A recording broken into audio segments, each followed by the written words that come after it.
How to create AI logos using Looka AI.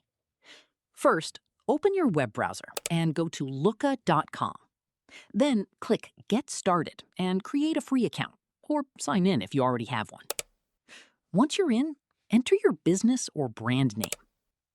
Next, choose your industry and select a few logo styles that you like. This helps Looka AI understand the type of design you're looking for. Now choose your preferred colors, symbols, and font styles. You can skip any step if you're not sure. Looka AI will create multiple logo designs based on the information you provided. Browse through the generated logos and click on any design you like.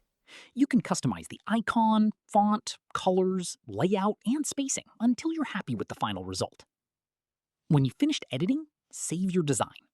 If you want to download a high-resolution logo, vector files, or a complete brand kit, you'll need to purchase a Looka logo package. That's it. You've successfully created an AI logo using Looka AI.